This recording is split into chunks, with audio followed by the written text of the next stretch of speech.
How do you react when you're introduced to a dish you hate at a party? What is the most elegant way to deal with guests who drink too much and end up going overboard? In this video, I'm going to answer several questions sent in by you.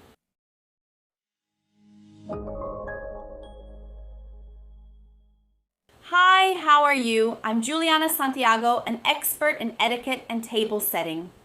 And today I'm going to answer questions that you sent here in our community.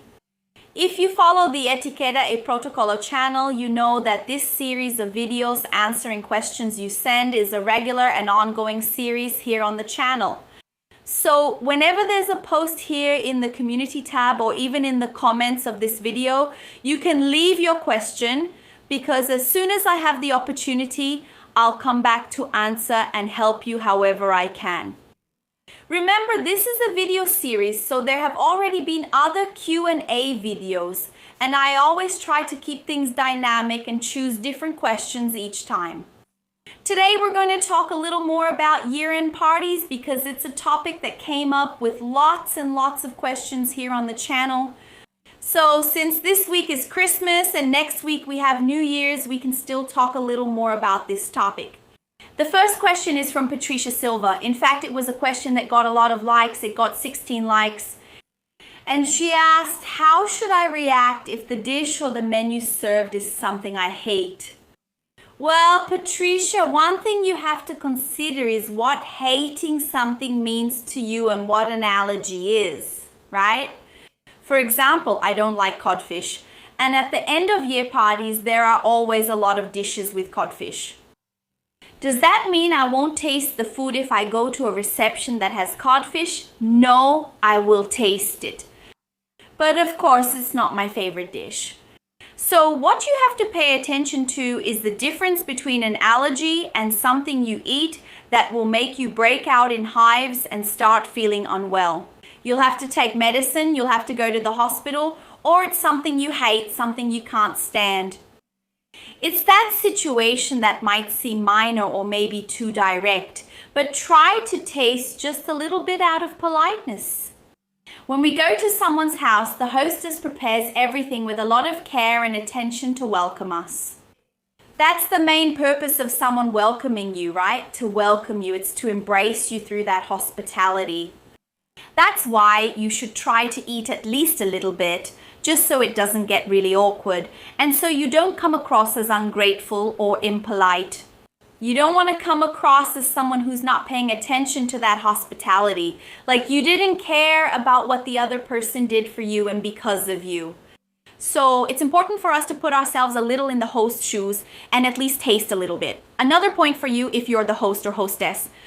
What I want to say here is that every time you're going to have people over at your house, in general, remember to check if the menu you're going to serve matches your guests' preferences. Of course, you don't need to go over the entire menu with your guest. For example, like I'm going to serve bruschetta with cheese and salami as an appetizer. No, you don't need to be that specific. You can just check, especially if the main course matches what your guest likes and enjoys. For example, if someone comes to me and says, Ju, the main course at my house is going to be codfish. Do you like it? I already feel free to point out that it's not my favorite dish.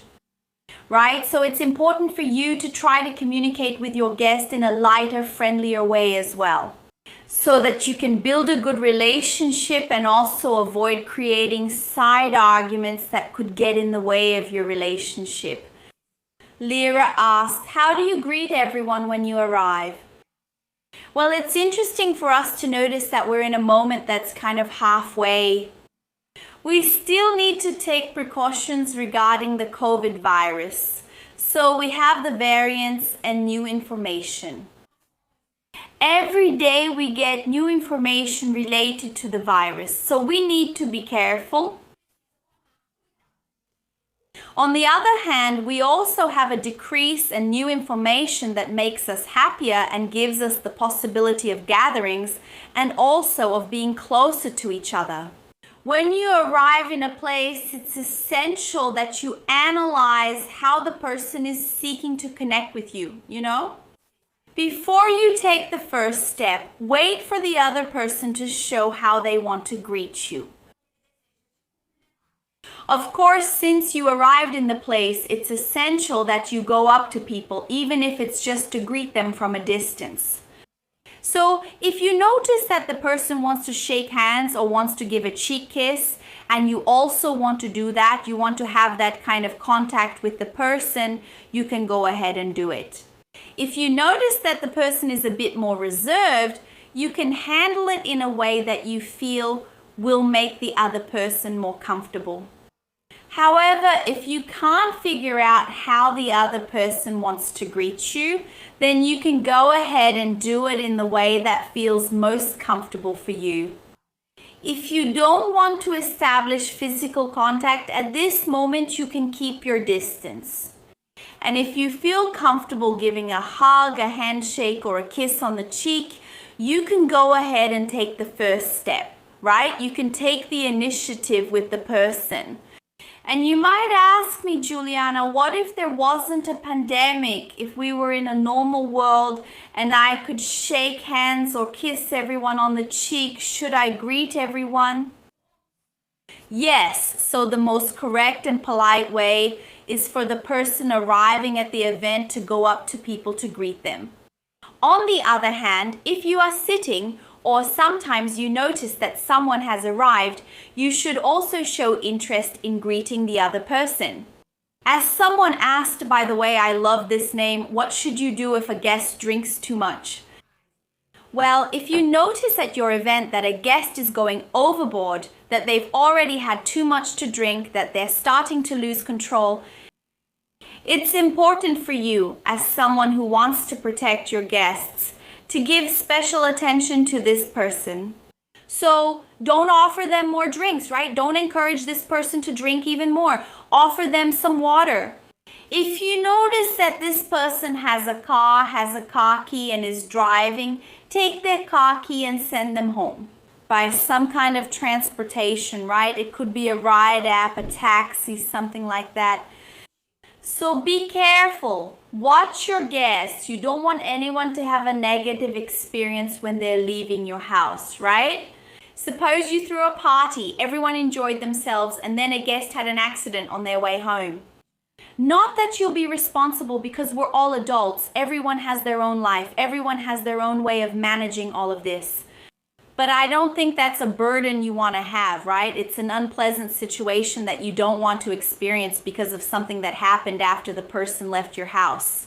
So it's important to organize your guests so that everything happens in the best way possible.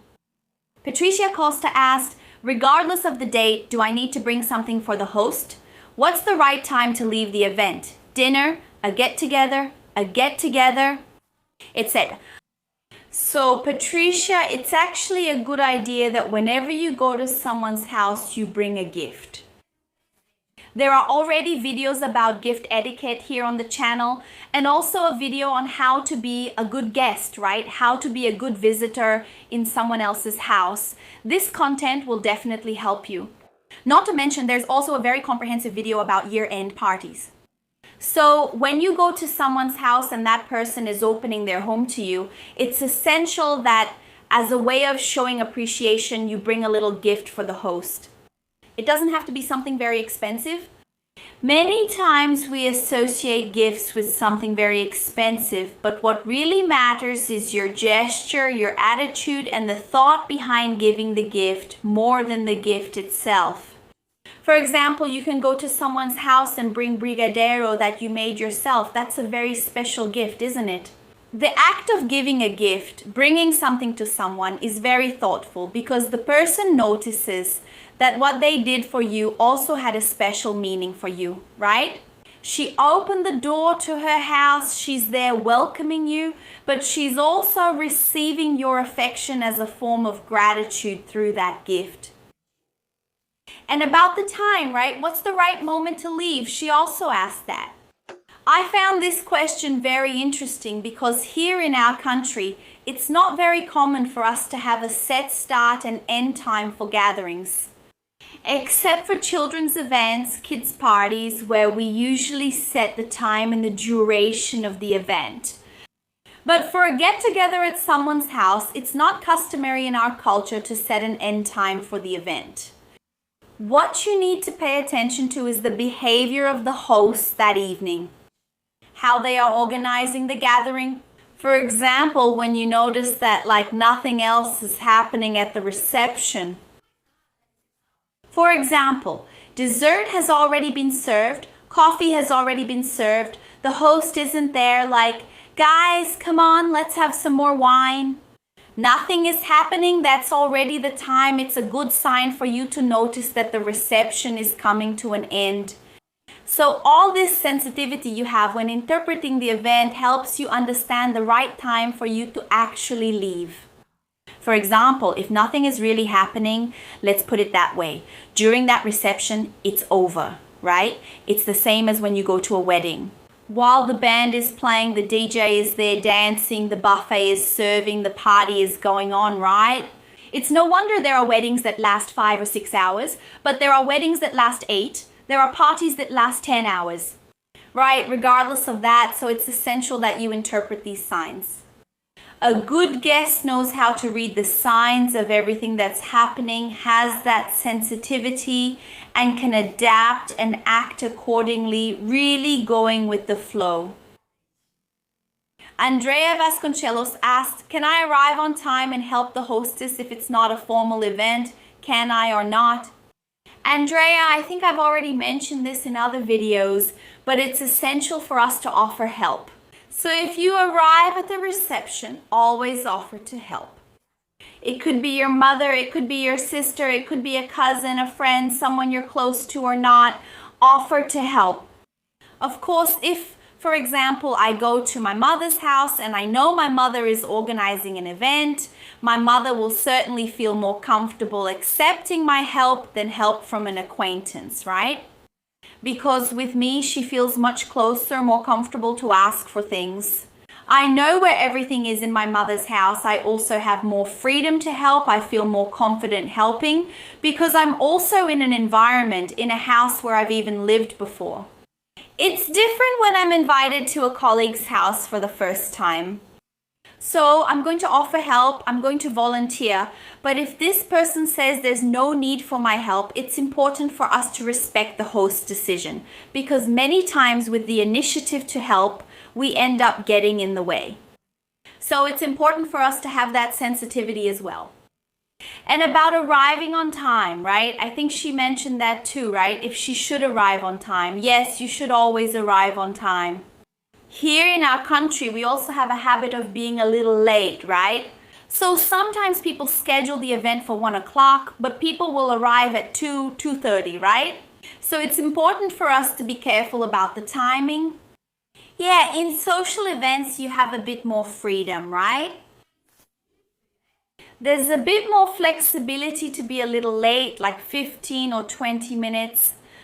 But in professional events, right, especially a work meeting or an appointment you're going to have, like with a doctor, for example, it's essential that you arrive on time because otherwise it ends up causing several other professional issues and disrupting that person's schedule. But when it comes to social events, you can arrive about 15 or 20 minutes late, but if you want, you can arrive on time too, okay? It's not wrong to arrive on time. If the event is at 1 o'clock, you can arrive at 1 in the afternoon, okay? What I don't recommend is arriving way after the scheduled time because instead of participating in the event, you're actually, in a way, even disrupting it. Because if you arrive for lunch at 2:30 in the afternoon for an event that started at 1, how is the host supposed to handle the other people who arrived on time? So sometimes she's just waiting for you, and instead of being a good guest, you're actually disrupting the flow of that day, of that party. NL asked about the arrival time for events at people's homes, and if in Brazil we can also put a start and end time on invitations for home events. Well, NL, I think I've already talked a little about the cultural aspects of our country when it comes to events, right? This can really vary a lot from country to country. Each country will have its own particularities, especially when it comes to parties and gifts. And we can talk a little more about that. I can share some interesting facts from other countries with you. Yeah, because in Brazil, we tend to be more informal. We have this flexibility, not to mention that we're a country that loves to welcome people and loves to celebrate. So the ways we welcome people, the ways we celebrate, the tables we set, they're different from those in other countries. So if you're interested in learning more about this, please like this video, everyone. It's really important that you like this video, so I know you're interested in seeing this kind of content here. Leave a comment too. I'll pin a comment on this video asking if you want to see more information about cultures from other countries. Because I can give you an overview here to help you get ready when you're about to connect with people from other cultures. Leave a comment here. Your opinion is really important, okay? Adriana Gonçalves asked, when we're at a restaurant and need to go to the restroom, is it rude to take the whole purse with us, or should I just take a small pouch? Well, Adriana, it depends on the size of your purse. If your purse is really big, I don't know, if you have a work backpack, I recommend you take a makeup bag, a small pouch. Also, if you're someone who often carries a backpack or very large bags, especially for work, try to have a makeup bag that also looks presentable, right? Like a makeup bag that doesn't have to be pretty, but one that you can take out of your bag and it won't, give a negative impression of the image you want to convey. So it's important for you to pay attention to that. But you can just use the makeup bag. So go ahead and invest in those little bags, okay, everyone? Especially if you carry really, really big bags. Now, if you just have a small wallet or a really small bag, then you can take it with you to the bathroom, okay? Rita Montero, excuse me, which plate should you use to eat salad? And which specific utensils should you use to enjoy the salad? Well, here on the channel, I made a video talking about a guide to flatware. So if you're curious and want to know a little more about this world, it will help you. It's a slightly introductory guide, but I think it's worth watching that video, especially if you're here with me watching this Q&A. And yes, we do have it, okay? The utensils, the salad fork and knife. They're specifically for that purpose. I'll put an image here for you of the salad utensils. However, nowadays, it's not so common to find a cutlery set that includes this type of utensil.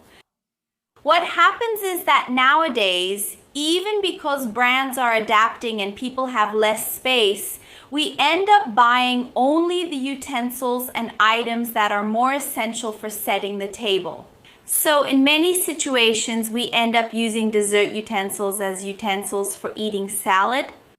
As for the plate, we have a salad plate that's usually about 20 centimeters in diameter. It's a flat plate, okay? It's used for eating salad, but the specific plate for salad is usually about 20 centimeters. However, what happens with the salad plate is the same as what happens with the salad utensils. Nowadays, dinner sets don't have such a huge range of sizes and variations of plates. So we end up making the most of what we have and using the dessert plate as a salad plate. Now I'd like to invite you to watch this video about cutlery guides, about forks, knives, and spoons. I think watching this content will really help you, okay? Don't forget to click here on the side and watch this video next. If you have any questions and would like to see your question answered here through our Q&A segment, just comment below since we're always keeping an eye on things to keep the questions varied and answer as many as we can. I'll stop here for now. See you in the next video. Thanks so much.